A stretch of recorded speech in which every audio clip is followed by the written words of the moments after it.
Good morning, everyone. I am Kevin McClooney. I'll be presenting today's service along with Dr. Rainey-Smithback. Tina Jones and Steve Israel are providing technical assistance, and Ted Goldman is our music director. Please be aware we are recording this service, and it will be posted on our YouTube page. For privacy, we do not record or post joys and concerns. Also, we save announcements for the end of service after extinguishing the chalice. I think we do have some new people here today. Okay, we joined together this morning to seek justice, equality, and fairness in the world. Our hearts are touched by the human need we feel around us, whether far away or within reach of our hands. We come here to be together because this is how we believe our lives are best lived: in questioning and in conversation, in compassion and in service, in gratitude and in joy, in companionship and love. It is good to be together with you this morning.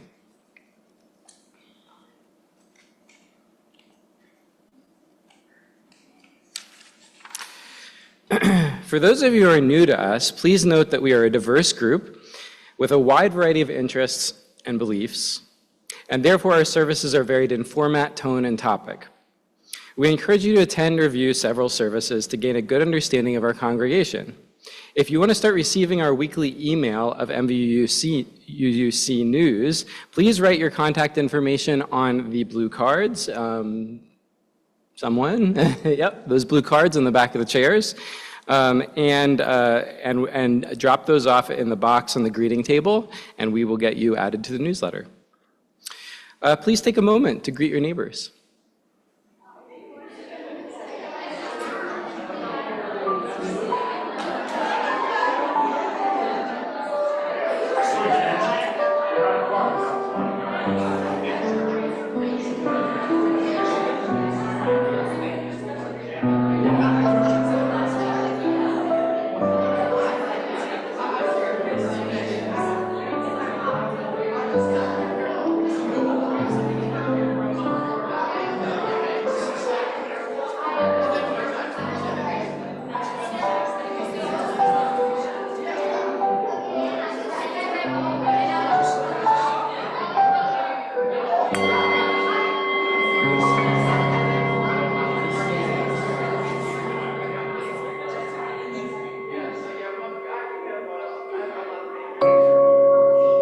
A little extra this morning.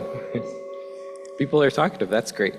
Okay, the chalice will be lit today by Anne. Yes. Please join me in reading the words provided for the lighting of the chalice. Should be up there, yep.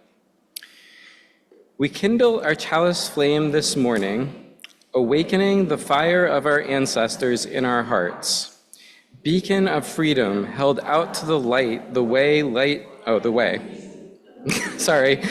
of reason illuminating the path, spark of courage igniting our spirits, aglow with hope for all we endeavor to do together. Holy flame of times past, brighten this present moment, that we may be the love that is our center and our foundation both. Blessed be. Okay, so now we have the story of Harvey Milk, and this is going to be led by Tina Jones. So I did not have a copy of the actual book, but this person who reads for brightly doesn't need to do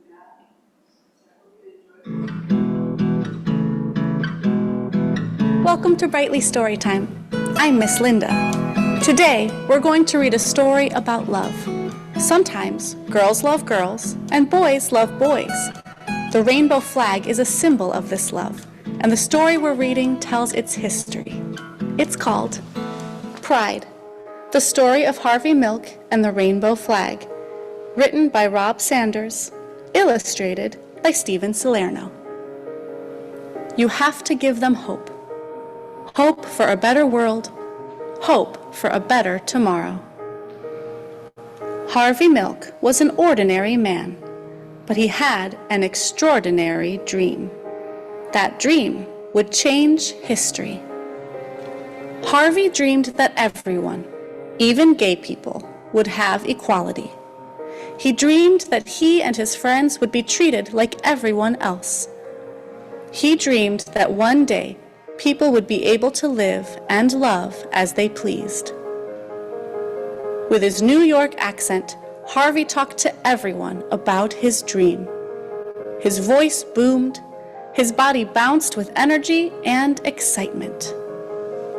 Some people listened. A few agreed. Most did not.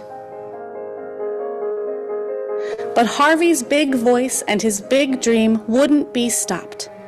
He discovered that the best way to change laws was to help make laws.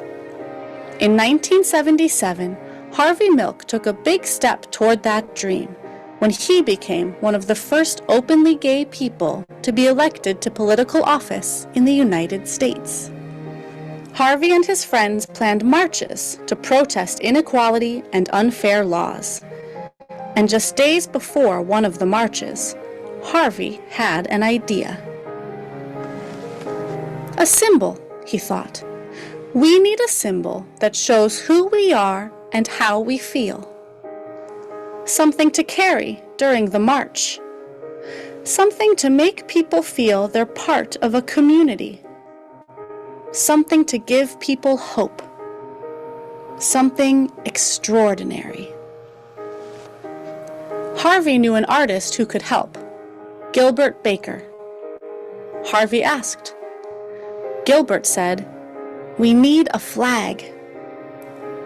Volunteers arrived to help Gilbert's design come to life. Together, they dipped fabric into large barrels filled with vivid, vibrant dyes. They cut and pieced and sewed until Harvey, Gilbert, and the other activists had a flag. A flag with 8 colorful stripes. A flag that Harvey hoped would give hope. On June 25, 1978, when it was time for the march, a breeze stirred in San Francisco. The flag unfurled. Rights are won only by those who make their voices heard. The wind blew. The flag fluttered, flapped, and flew. A rainbow, as bright and unique as the men and women who walked behind it, led the march. Harvey and the people asked for equality. They asked to be treated like everyone else. They asked to live and love as they pleased. They hoped the march would make a difference. Harvey was proud of the flag and proud of himself. He hoped others could be proud too. 5 months later, on the morning of November 27, 1978, Harvey and the mayor of San Francisco, George Moscone, were assassinated. Their lives were taken by a man who did not think like Harvey, or feel like him, or love like him. The flag did not fly on that dark, sad night. Instead, thousands and thousands of people marched silently, carrying candles. The candlelight wove through the streets of San Francisco, up and down hills and around city buildings. A mile of glowing candlelight in honor of 2 lives lost. That could have been the end of Harvey's dream and the colorful flag. But it wasn't. More rainbow flags were created. Some of the colors changed. 8 stripes became 6 stripes. But the meaning of the flag did not change. It was a flag of equality. More and more people began to think of the flag as their flag. They began to feel pride. They began to have hope. In 1994, Gilbert Baker designed another rainbow flag. This one was larger than all the rest. Women and men, side by side, carried the flag. A proud, mile-long rainbow floating through New York City. The flag wove through the streets, up and down avenues and boulevards and around city buildings. The people demanded equality. They demanded to be treated like everyone else. They demanded to live and love as they pleased. They were proud. They had hope. They would make a difference. I ask for the movement to continue, for the movement to grow. More rainbow flags were made. Some were printed on bumper stickers and t-shirts. Others were hoisted onto lampposts on Halsted Street in Chicago. One was hung in the Museum of Modern Art in New York City. Soon, the rainbow flag was flying in other countries, like Brazil, England, Israel, Russia, Singapore, and Turkey. The rainbow flag now unfurled on farms, in suburbs, and in cities. The flag flew proudly outside public buildings, hotels, shops, restaurants, churches, and homes. And once, on June 26, 2015, the White House was awash in the colors of the rainbow flag. Equality, pride, hope, love. Harvey's dream became a flag for us all.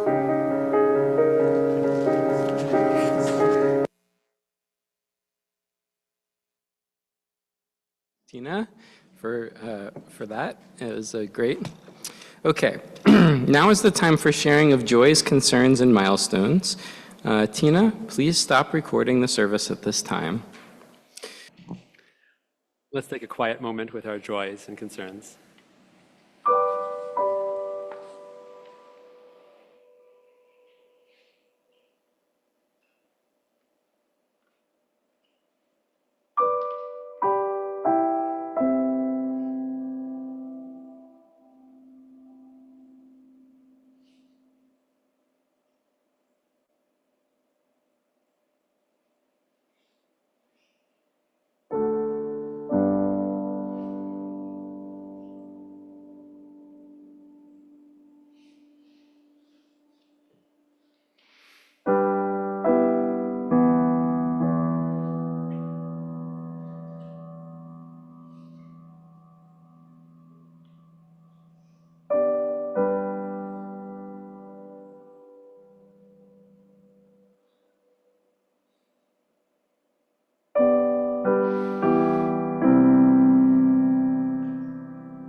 Four different hymns that are all set to the traditional tune of the doxology. So I have a verse from each of them. Some of them are only a verse long, but they're all really nice, and they're all set to the same tune. So if you just don't look in your books, because you won't be able to follow along, just follow along with the text up there, and they all kind of make a coherent whole together, more or less. This is a 4-in-1, 374, 376, 377, and 379.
All right, for our reflection today, I'm pleased to introduce Dr. Sarah Rainey-Smithback, who is a professor of gender and women's studies at BGSU, and she'll be presenting today.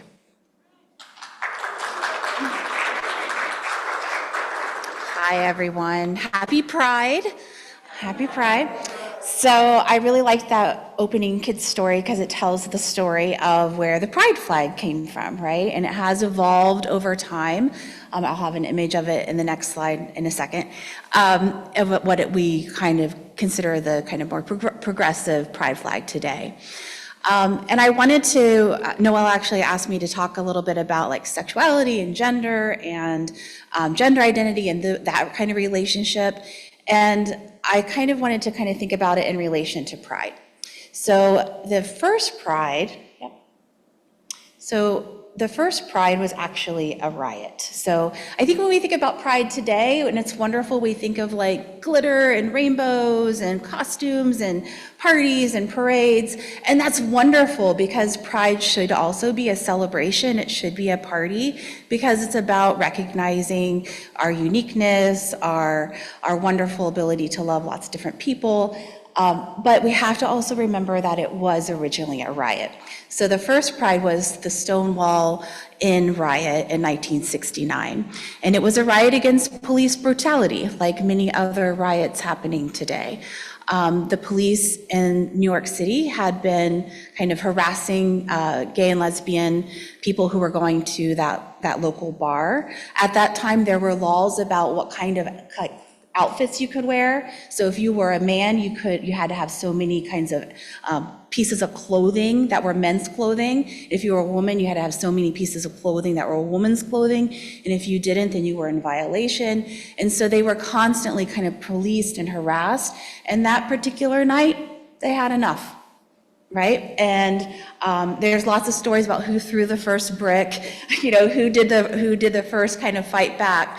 Marsha P. Johnson, Sylvia Rivera, there's lots of people that were there that talk about the kind of fighting back against the police brutality. But the reality is they fought back. They stood up and they said that we had enough, right? And those are some of the pictures from that. And the one on the right is Marsha P. Johnson. And so I want to think about like what has changed and what has not changed, and we'll kind of contextualize the things about gender and sexuality within the things that has changed. So in terms of things that have not changed since 1969, unfortunately, gay and lesbian people still face a lot of discrimination, right?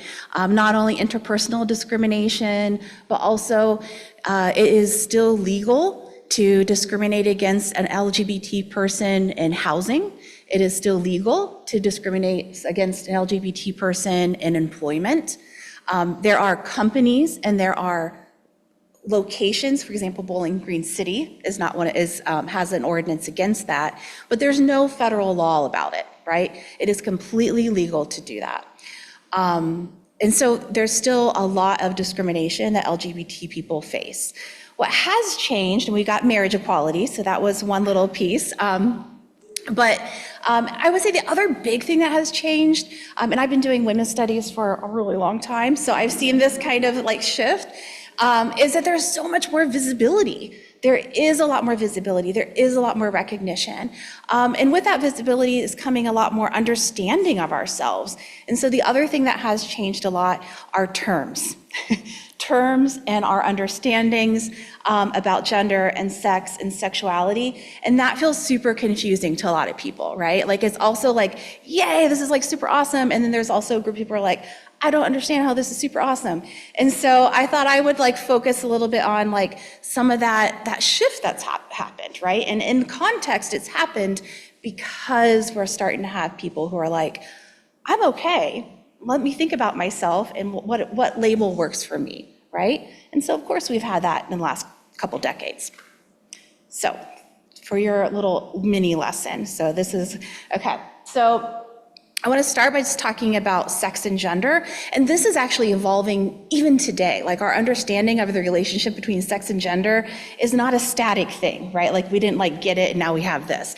It's really, really evolving. The kind of basic difference understanding between sex versus gender is we often think of sex as the biological traits that society's associated with being a male or a female. So these would be things like chromosomes, like XX, XY, but also hormones, genitals, external genitals, reproductive systems, all that kind of stuff.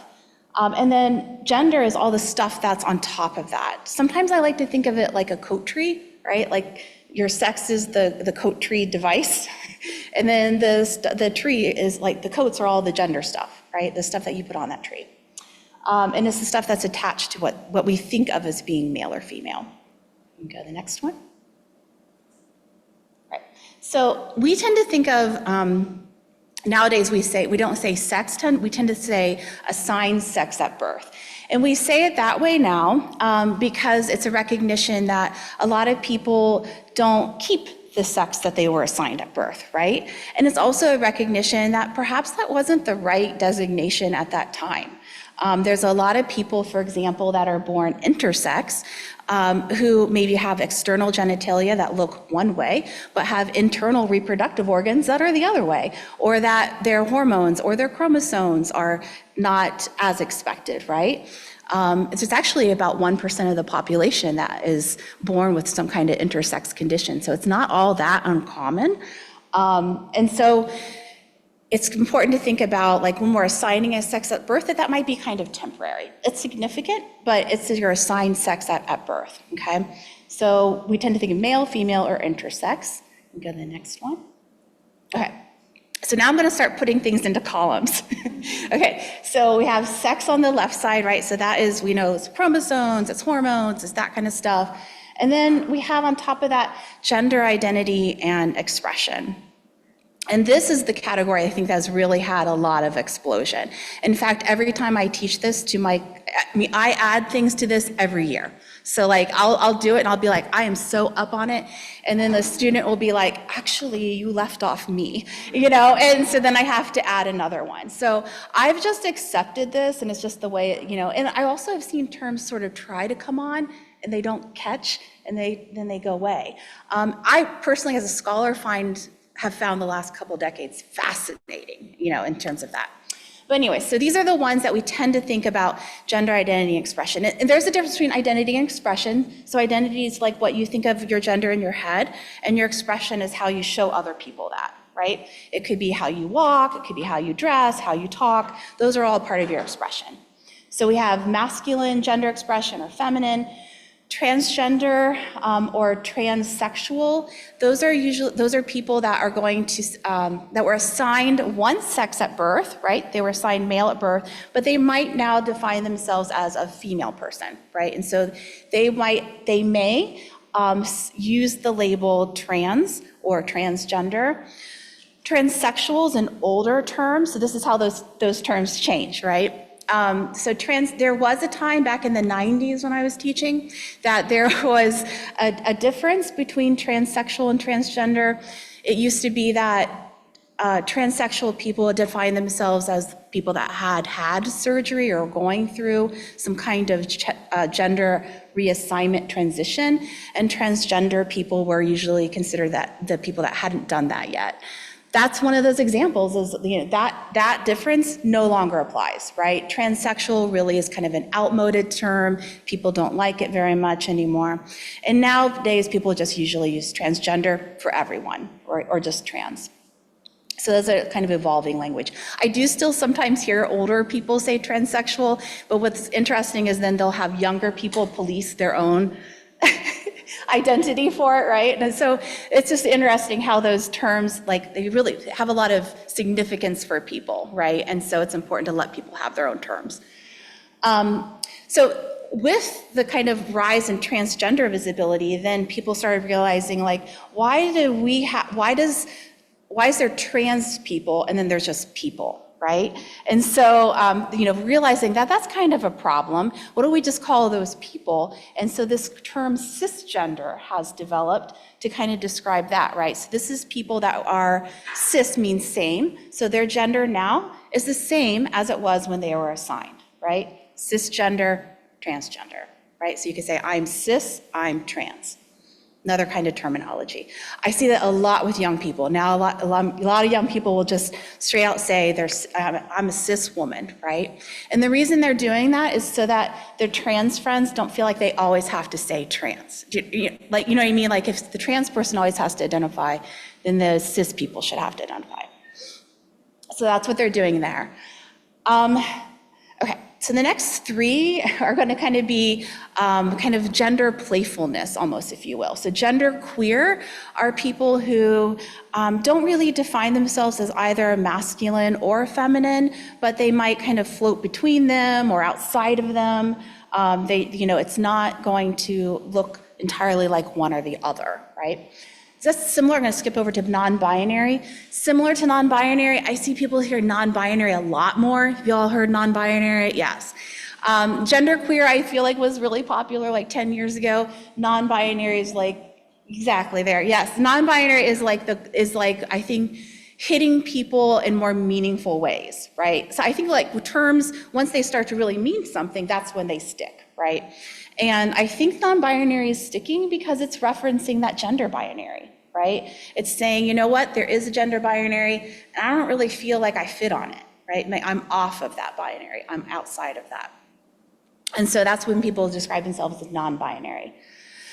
Butch femme is a term for gender expression that originated in lesbian and gay culture, but honestly, I see it outside of that nowadays, right? I see straight women describing themselves as femme or butch. I see, you know what I mean? And so it's a way in which it's almost like a kind of a different kind of gender expression, and it typically has a playfulness attached to it, right? So a butch woman is like maybe kind of wears masculine clothes, but there's a sense of irony and playfulness often with it. They're gonna do masculinity in a different way, right? And when a femme man is performing femininity, he's performing femme in a different way, right? It's a little bit different. So those are kind of more different playfulness ones. Another one, newer terms to me, agender is a newer one that people are kind of experimenting with. It's a little like non-binary in the sense that it's like outside of that, but it's people that don't feel they have a sense of gender, right? And so they're like, I am agender, I don't have that gender.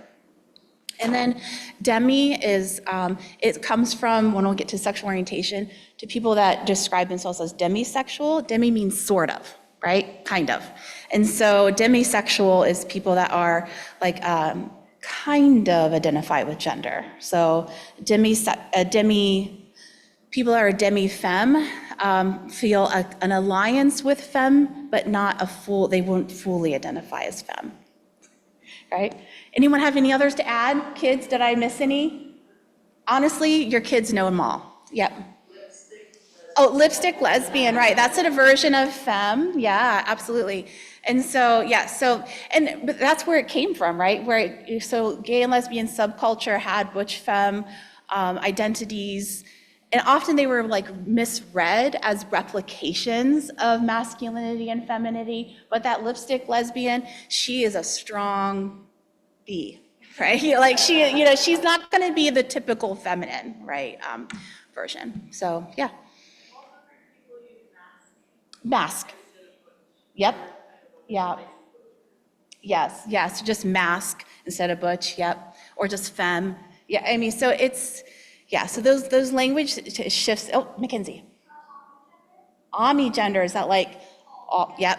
Omnigender. So.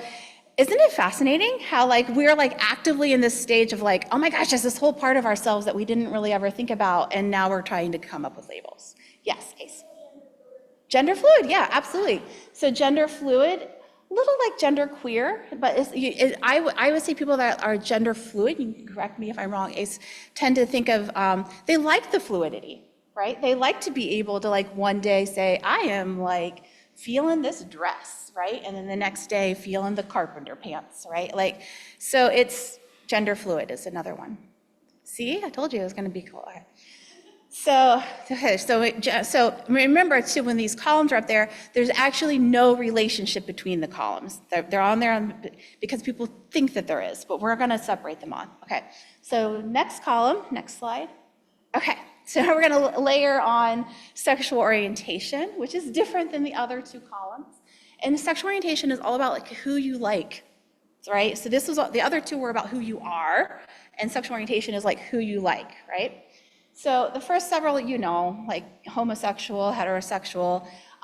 In general, though, people tend not to use homosexual very often anymore. So in terms of those terms, how terms change, it's considered a really clinical term. And, it's coming from a kind of a long history of a bad relationship with psychiatry in the LGBT community. It wasn't taken out of the DSM as a disorder until 1973. So, there's a long history there. So homosexuals tends not to be used. People still say heterosexual, although I hear people mostly say straight nowadays.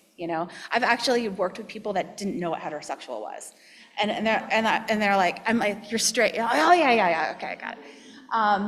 And then gay, lesbian, bisexual tends to mean people that like both genders. I would say since the advent of pansexual, that's a newer term. People heard pansexual. I feel like that's also really popular. There's a little bit of like tension between bisexual and pansexual.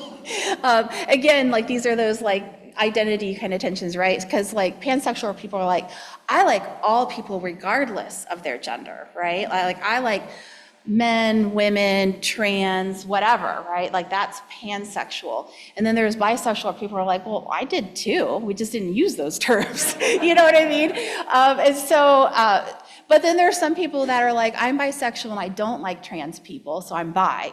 So there's different ways to kind of think about it, right? Like maybe you're bi because you really only like masculine and feminine people, and you're not really into genderqueer people. So you use pan if you're like into genderqueer people. You see how it's like, yeah, you're getting it. I can start to see your faces of confusion. So that, okay.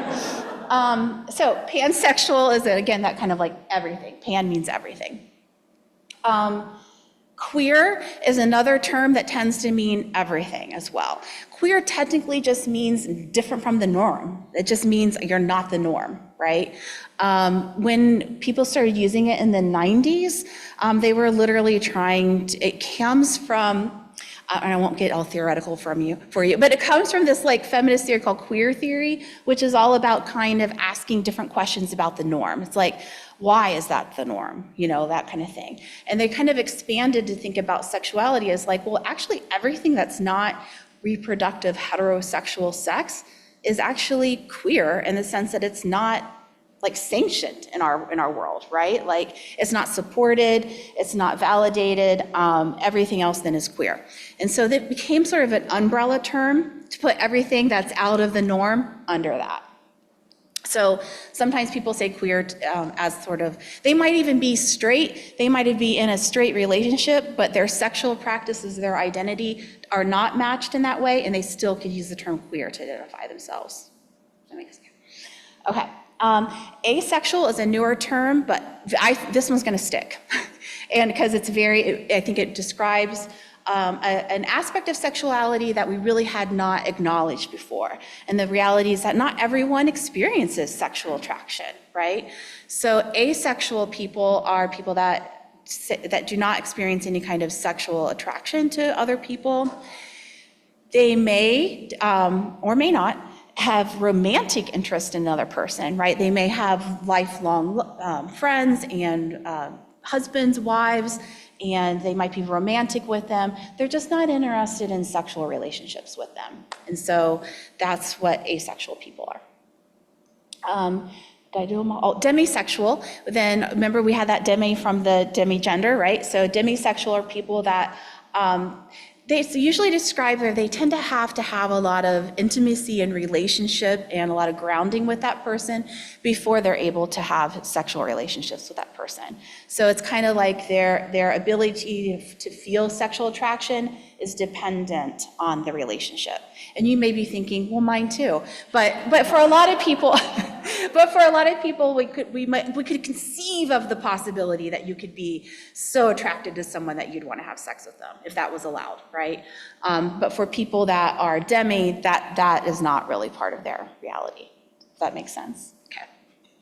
And then BDSM, because the kids are here, I'm just going to say is people that identify out, that often will also call themselves queer because their sexual practices are defined around masochism and sadism and that other umbrella of terms. All right, we can do a separate lesson on that.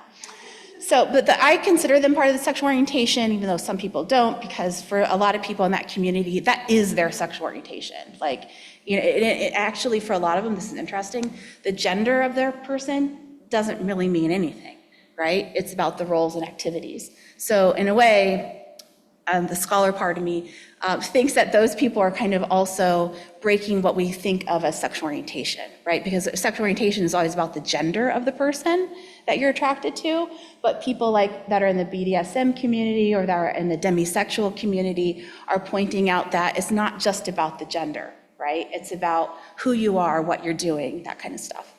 Kind of interesting. Okay, I could go further. I tend to do that. So, okay, so we're going to put them all together.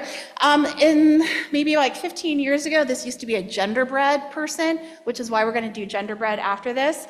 I don't know why they switched to unicorn, but at some point, someone started switching these over to unicorn. So this is now the gender unicorn. And so this is This is a way we can kind of put them all together. So we have gender identity, which is like what he's thinking in his head. Gender expression, which is like you see the green dots, so it's like how he's appearing. Sex assigned at birth, physically attracted and emotionally attracted. What I like about this new updated version that the genderbread didn't have is that everything's on dials, right? There's no binary. And so each one of those things could be dialed up or could be dialed low, right? It's not on a masculine or feminine or, right? Because that was kind of the problem that we were recognizing. And so the gender unicorn is nice because you could have high female gender identity, you could have high masculine gender expression, you could sort of like you're almost doing a sound system kind of thing. Okay. And we'll go to the next slide. Okay, so I wanted to make sure, we gotta start. So this is just, I talked too long. Let's just go to the next slide. Pride was both a riot, okay. So Pride was both a party and a riot. So I thought we could do a couple things that are gonna get back to this kind of celebration and party part of it, right? So I thought I would do this is a responsive litany about Pride and our celebration in Pride Month, okay? So I'm going to do these little readings, and then you will say as participants, we are precious, we are powerful, okay?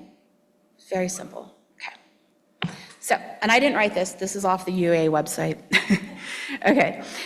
We come from fierce freedom fighters, from the survivors and the dead of the HIV crisis who organized and fought for their lives. From the Black kings and queens who ruled the ballroom, who insisted we dance even amidst death and devastation. From these ancestors, we learn we are precious and we are powerful. Good. With the tender-hearted butches and the powerful femmes, with the strong twinks and the soft bears, with all the complexities that live within each of us, we know that we are all whole just as we are. We are precious and we are powerful. And I can explain those terms later. I just realized twinks and bears. Okay. From the Black Dykes, the trans Chicana sisters, the boys and every other sibling who is told that they can't bring their full self to queer community, from them we learn we are precious and we are powerful. To the elders who've seen it all, to those with one toe out of the closet, to those who are still in it, to those who tore down the closet altogether, we say, we are precious and we are powerful. In the face of hatred, in the faces of those who deny our wholeness, we root ourselves in the truth we know. We are precious, we are powerful. From the dance floor to the Capitol Rotunda, from our kitchen tables to the White House, from jail cells to classrooms to pulpits, whether whispered or shouted, we will and do proclaim we are precious and we are powerful. Awesome. Okay. And then we have one little special, I like little interactive things. So to celebrate Pride and all like the ongoing diversity that we have, we're gonna do a glitter blessing, okay? So glitter is like, part of that celebration about diversity and shining. So Kevin is going to help us do a glitter blessing. So how we'll do this, sorry I'm off the mic, I'll just try to be really loud, is we have, it's just eyeshadow, so it's a skin safe, okay? You pick your color, it's a rainbow, so you pick a color that you like in the rainbow, okay? We're gonna have 2 lines. You can come into one of our lines. You tell us where you want your blessing little put. You can put it on your forehead or an arm, and then we'll put a little heart in that color, okay? And then we will say your little blessing, and we've already forgotten what they are, but we'll give you a blessing, okay?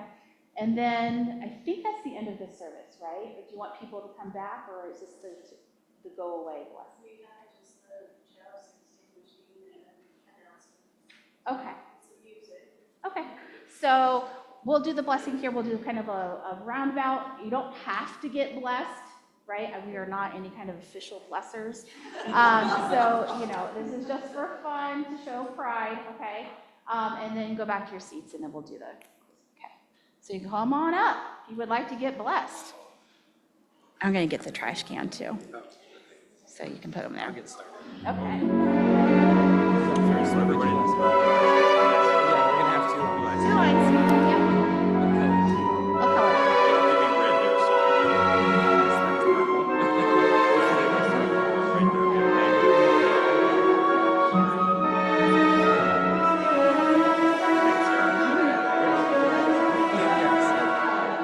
Red. Okay. The sky blue there. And then, This one. Yeah, that's good. Where would you like?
Okay, yep.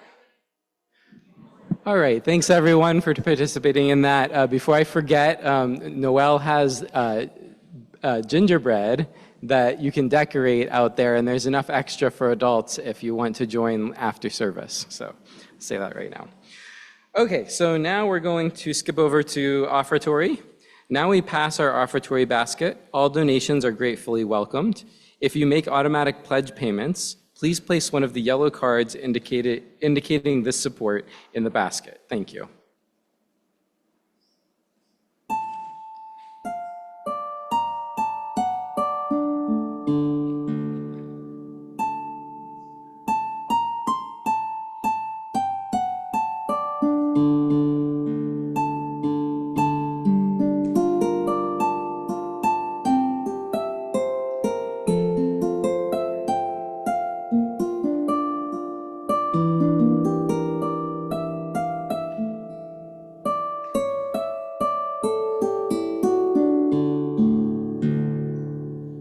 All right, thank you. So now, please join me in reading the words provided for extinguishing our chalice. Okay, we've got there. Each of us was created in the image of love. Wherever we come from, wherever we're going, whoever we are, whomever we love, we proclaim with love on our side. Our bodies are sacred. Our minds are blessed. Our spirits are beloved. May we open to receive more love, always more love.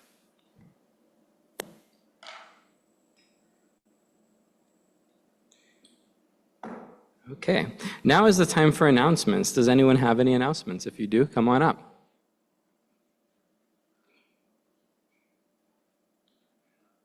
Again, Bob Rex, I think I made this announcement a couple weeks ago, but I'm going to follow up on that. I'm a Rotarian in Bowling Green, and along with the university, I'm just going to read a quick statement here of what we're doing.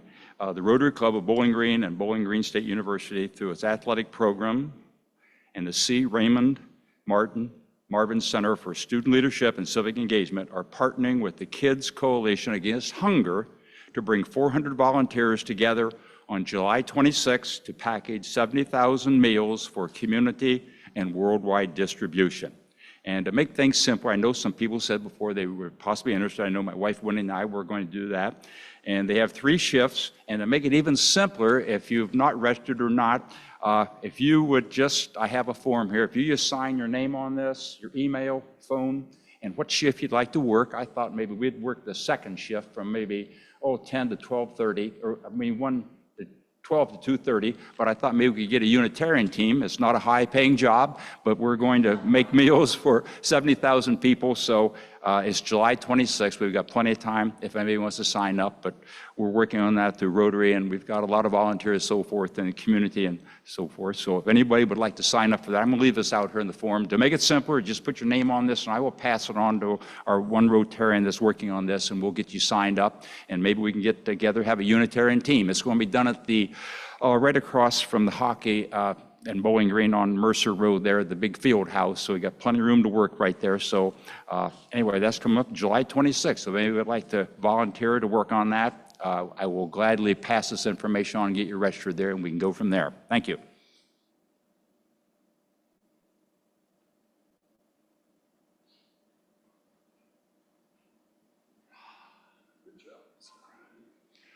Hi, everybody. Steve Israel, longtime member.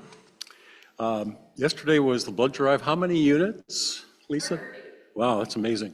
If you look around, you need to make sure they're very good about cleaning up afterward, but I do find a couple things like this syringe. I guess if you, this is just for special cases, apparently. If you need a little extra blood, oh wait, this is my pen. Sorry, I see. Okay. I mention this only because this is our last magic class today, and the goofy props will go away, probably. If you'd like to join us, we're even having a pizza party afterwards. So we start at 1 o'clock. Thank you.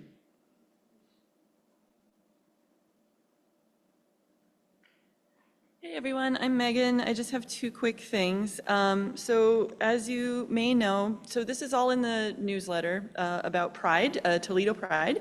The Pride Parade in Toledo this year is going to be Saturday, August 24th, but we're already starting to plan for involvement because this year there is a multi-faith team forming that is going to march in the Toledo Pride Parade together.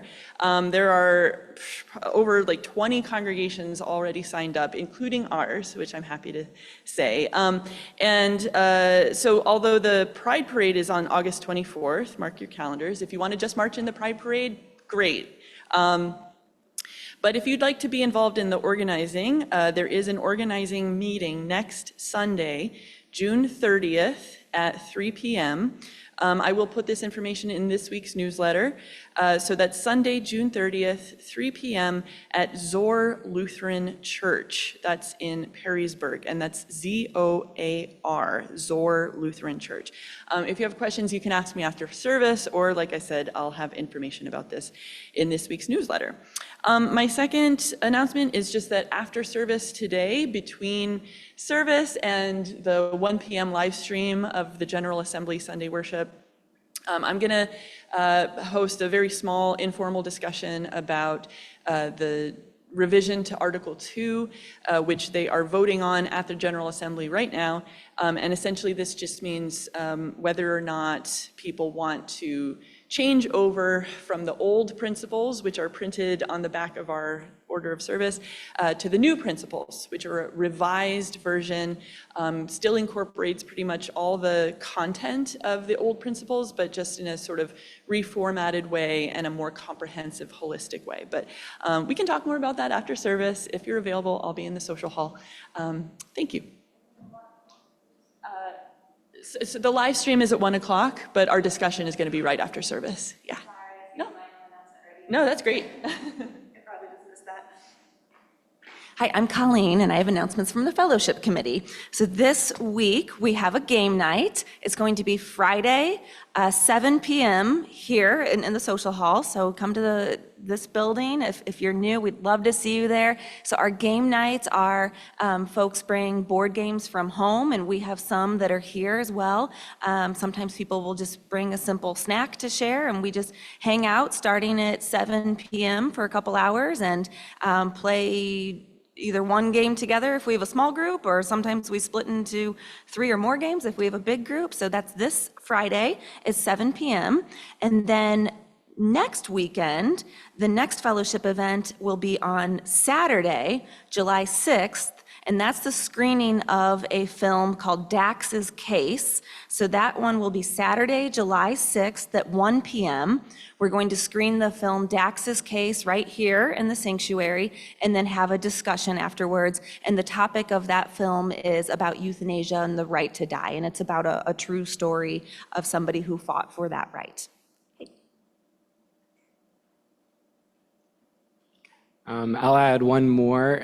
We always have our Hogwarts summer camp in August, and I think there's a few slots left. So if you are a parent or you know parents of children that might be interested in that camp, there's still a little bit of time left to sign up. And if you need more information, you can see Noelle, our RE director.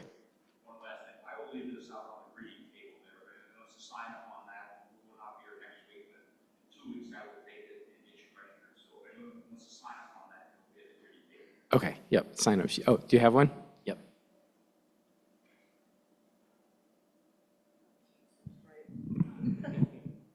Sound system, yes. Okay, and now Ted will lead us in our closing song. Tina, can you go back to the slide? That was for the song that we skipped after the reflection. We'll do that as our closing song. It was for number 94. Yeah, there we go. Great. So this is a little tune that we haven't done before, so I'll just teach you the tune. It's very, very short. The tune itself, this goes, what is this life if full of care? We have no time to stand and stare. That's the whole tune. It's just going to repeat. So let's just try that together, that first verse. What is this life if full of care? We have no time to stand and stare. So just keep that tune going through it's a short one, and keep that going throughout.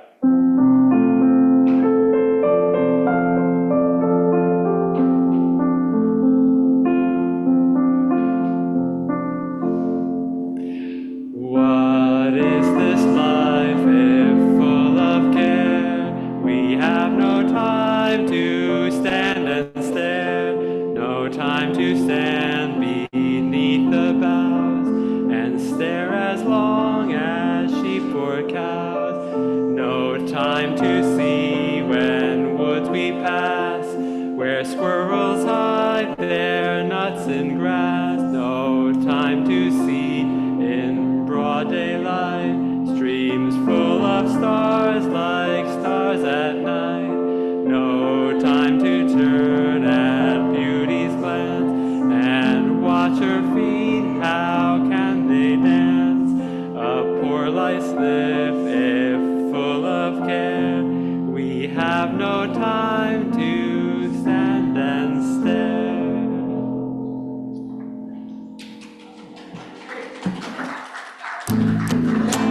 That's our service. Thanks, everyone.